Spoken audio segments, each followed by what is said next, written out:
I know I've mentioned before how much my husband loves pumpkin dessert, and it's getting near Thanksgiving, and I had one more can of pumpkin left, so I looked on Pinterest and I found a recipe that I'm going to try out today with you.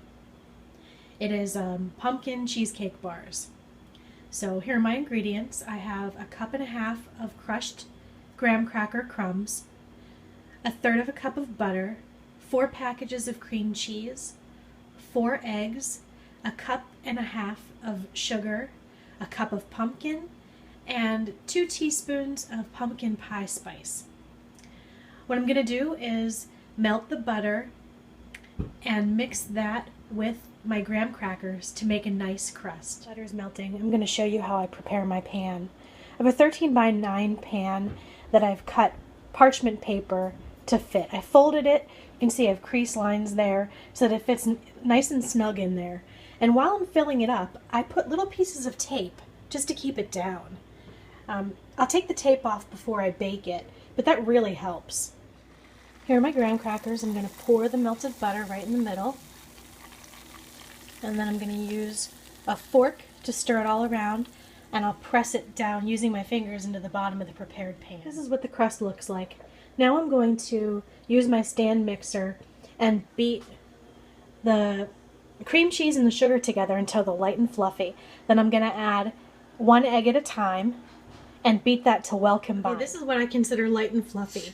So now I'm going to add my eggs 1 at a time. Okay, here's my cheesecake mixture. It's very runny now compared to before when it was just the sugar and the cream cheese. Since there's eggs in there, it's pretty runny. Now I'm going to pour half of this mixture on top of my graham cracker crust. This batter, I'm going to add my pumpkin and my pumpkin pie spice. I'm going to mix it all up and then pour it on top of the cheesecake layer. This is what it looks like before it goes in the oven. I have my pumpkin layer spread there on the top.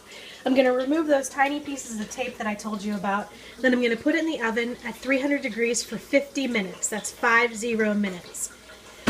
Whenever it dings that 50 minutes has gone past, I'm going to open the oven door just a crack and leave it in there for another hour. Notice that I cook a lot with Ethan. You can hear him in the background, and just because he likes to be with me in the kitchen. But you can see that he's a pretty good helper here.